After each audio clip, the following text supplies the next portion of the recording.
Ребята, кто в празднике отдыхает, а мы вовсю уже работаем. 6 января на улице мороз, скрипит снег. Я иду в компанию Экобилдинг в бизнес-центре Высоцкий. Ребята презентуют дом моей мечты, Зеленкин, изба номер 1. Цель была построить дом до 3 миллионов. Посмотрим, как у ребят получилось. Ссылочка на проект будет под видео. Скачивайте, пользуйтесь, стройте сами, зовите в гости.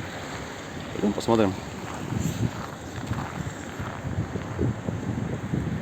Просто успеть снять город, пока он при свете дня. А то просыпаюсь в 2 и уже там ничего не видно. Быстро темнеет.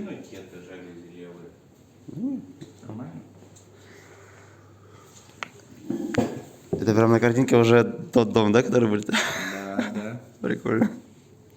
В плане расположения каких-то вариантов зон отдыха на крыше. Угу. Соответственно, тут Ну, стол, труба, соответственно, да, от стол, камина пусики, да. выведена. Элементарно можно поставить там какой-то мангальчик, печку, ну, соответственно, с соблюдением всех противопожарных норм. Угу. Классно. Тут получается амфитеатр.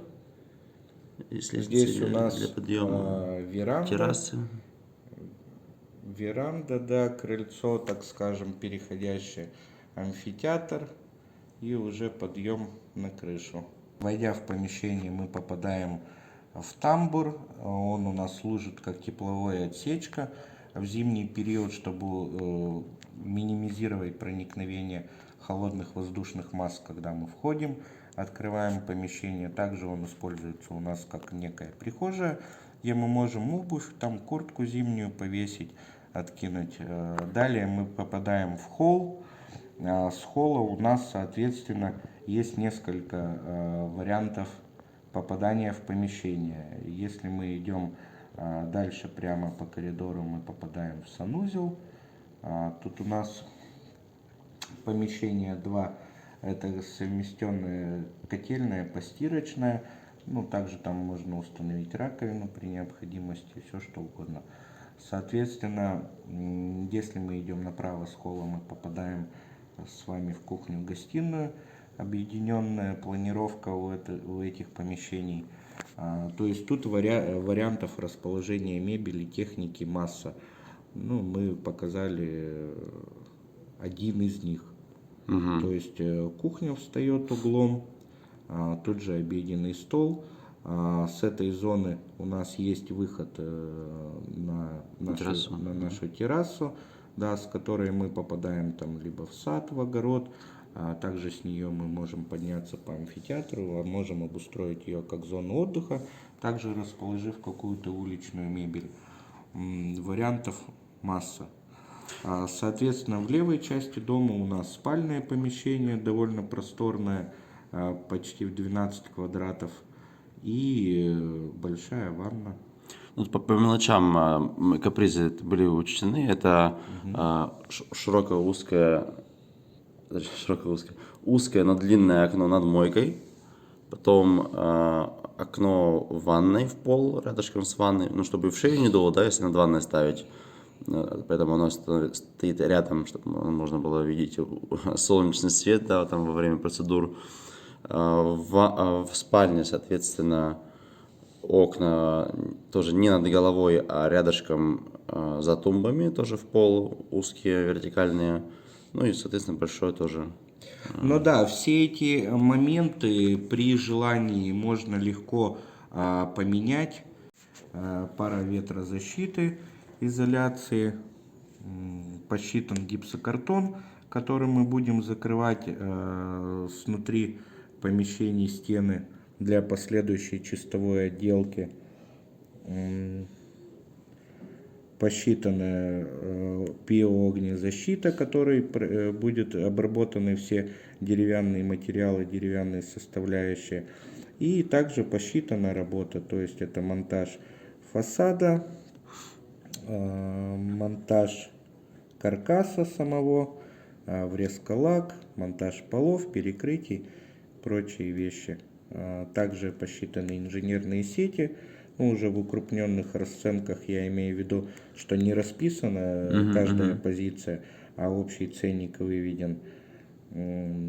Окна, двери, установка, взята позиция по транспортным расходам, по доставке, и также клиент уже видит финишную цифру, на которую мы будем ориентироваться. Мы получаем, общая стоимость на данный момент у нас составила 3200. Единственная пометка, сюда не вошел у нас амфитеатр с террасой. Потому что, опять же, он предполагает у нас варианты реализации несколько. Это может быть вариант с использованием деревянных материалов, может вариант быть с использованием полимерных материалов, начиная там от террасной доски декинга и прочих решений. Так, итого у нас получилось общая стоимость дома 3 миллиона 200 без террасы, без амфитеатра. На данный случай, если кому-то это просто не нужно, можно еще облегчить кровлю, сделать ее подешевле, неэксплуатируемую. Вот, поэтому, как говорится, под каждого все индивидуально. Но дополнительно потребуется еще внутреннюю отделку сделать, Да, септик и так далее. Но все одними руками можно. Кто у нас преследует более практичную цель за минимум бюджета получить максимум эксплуатируемой площади тепловой, то, соответственно, мы можем элементарно какие-то входные группы, крылечки оформить бюджетненько, простенько, без такого большого размаха в виде амфитеатра, там большой угловой террасы, прочее. То есть на этом можно сэкономить.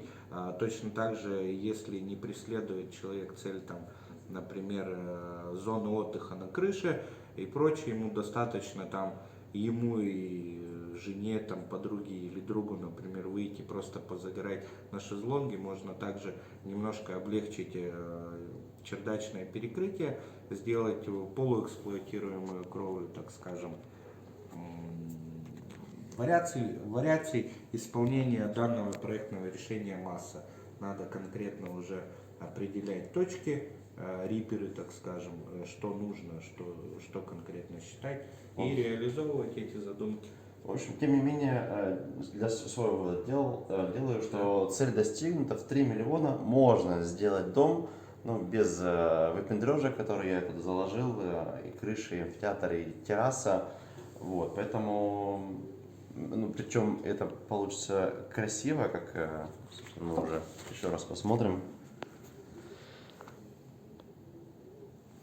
Спасибо большое ребятам за проделанную работу.